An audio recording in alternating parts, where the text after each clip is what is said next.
Save yourself some therapy. 4 Modern Dangers to Our Mental Health and What to Do About It by Amber Bateman. Chapter 1, Part 3. Let us get into some more practical ways to protect ourselves against the modern danger of hurriedness. Learn the art of saying no. A large part of slowing down is going to include reducing your schedule and number of obligations. Saying no is an important first step. No, thank you. I can't come to that party. No, unfortunately, I will not be able to volunteer with that fundraiser this year. No, even though that job would make me more money, the extended nights and weekend hours are not worth my mental health and the health of my family. You do not have to say yes to every request that is asked of you, or to every opportunity that comes your way. Simplifying your schedule and responsibilities will greatly help make space for breathing room in your life. This is a simple concept, but quite hard for many people to do. Learn to set healthy boundaries. Own the fact that managing your time is your responsibility. We are accountable to how we spend our God-given resources. Stop blaming your hurriedness on your job, your kids, your in-laws, your finances, and so on. Accept that we live in a fast culture that will pull our time and attention in 100 different ways every single day if we let it. We can complain all we want, and our complaints are valid, but nothing will change until we take ownership over our own pace of life. See the recommended resources section for some books about healthy boundaries. Know your priorities. Once I was complaining to a friend about how busy I was and that I did not have time to do something healthy for me. She told me, "Amber, you will always have time for the things that are most important to you." I thought, "No, you do not understand. I really do not have enough time." But she was right. I might not have time to do everything I want to do or feel is important, but I have to practice triage with my time. In a culture where we have 1,000 choices and endless opportunities, saying no to one thing is a yes to something else. Do you long for more time with your family? Saying no to checking your Instagram feed can mean a yes to shooting some hoops with your son, even if it is only for a few minutes. Address perfectionism in your life and learn to accept your finiteness.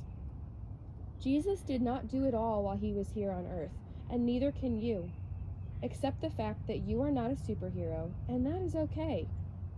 In the ruthless elimination of hurry, Comer challenges us to consider that Jesus chose to take on a human form that was finite. He got tired, he got hungry, he sweat and cried and felt abandoned. There is a lot of freedom to be found in accepting that we are not gods. Practice Sabbath. Rest is something many modern people really struggle to do. We like being in control, or at least the illusion of being in control. We are really good at being entertained and amused, but not necessarily resting. This is not just a holy command, but it is also a really good idea. Consider starting your journey to a less hurried life by slowing down at least one day a week. Not all slow days need to be a Sabbath, but all Sabbaths should be slow days. Take naps. Jesus did. Or at least lie down somewhere without music playing or the TV going and just close your eyes. If you want, experiment with lying on your stomach or on your back with a blanket or pillow on your chest.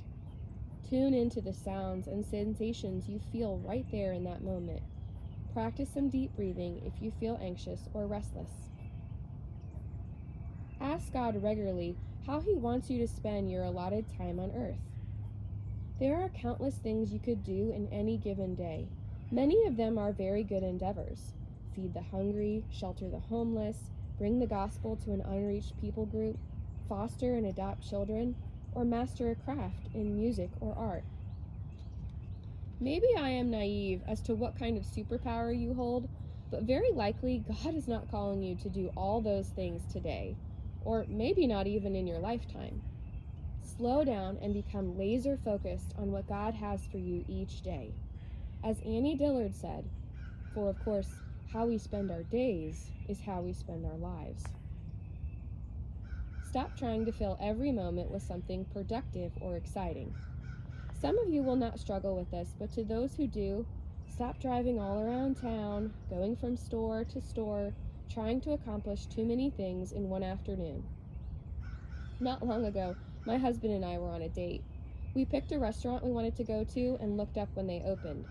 Upon realizing that we had 13 minutes to kill before the restaurant opened, our immediate response was, "Are there any stores close by? Is there anything we need to buy while we have time?" It was a defining moment for us. We looked at each other and realized we did not have to rush around and try to fill 13 minutes. What if we got to the restaurant 13 minutes early and just sat in the car, talking and observing life around us? Would that really be so bad? Spoiler alert, it was not. Practice being content and let FOMO, fear of missing out, go. We cannot have it all or do it all without a cost. When people hear that I have 2 small children and that we are a 2 working parent household, they assume, "You must be so busy." But truthfully, my husband and I have worked hard not to be very busy. We are currently saying no to several good activities that would make our lives too hurried.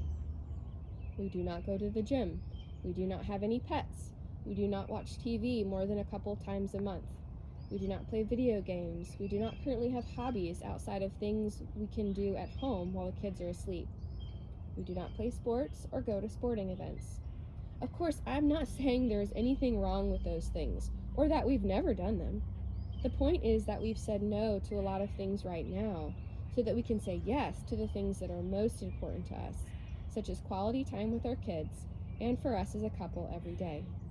There is great freedom in finding contentment in the season you currently are in without trying to do everything.